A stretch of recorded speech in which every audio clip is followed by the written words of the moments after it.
afternoon, everybody. Good afternoon. How are you? Good to see all of you.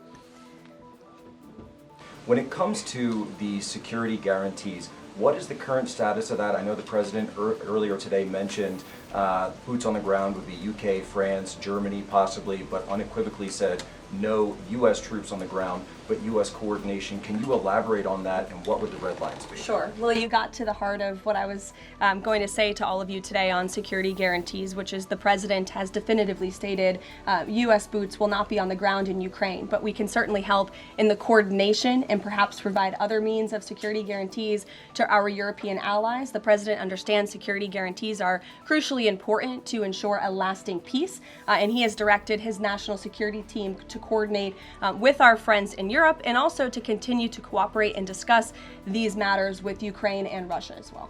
Karoline, now, Antitrust division is working. I have no idea who that individual is. That ultimately the President has always said that there are areas of disagreement in this war that will have to be discussed and decided upon by these two countries. And so he wants these two countries to engage in direct diplomacy. He's said that from the very beginning, which is why he's agreeable to the idea of having President Zelensky and President Putin get together. And I understand accommodations for that meeting are underway. As soon as we hear more details, we'll be sure to let all of you know. And just a quick follow-up.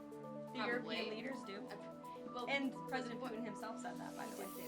Haley. Hey, thanks, Caroline. You made clear no U.S. boots on the ground. Is the President considering U.S. boots in the air as a form of a security guarantee? Look, that was something the President mentioned on his interview this morning. It is an option and a possibility. I won't certainly rule out anything as far as military options that the President has at his disposal. I'll let him do that. I can tell you he's definitively ruled out boots on the ground.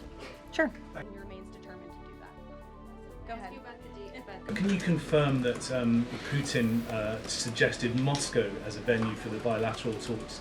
And if so, doesn't that indicate that Putin is perhaps not serious about this, that he's suggesting a venue that there's no way that Zelensky is going to go to?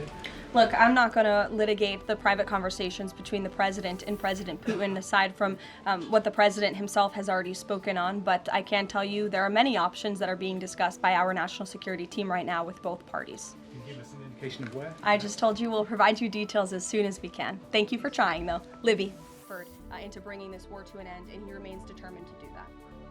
Go ahead.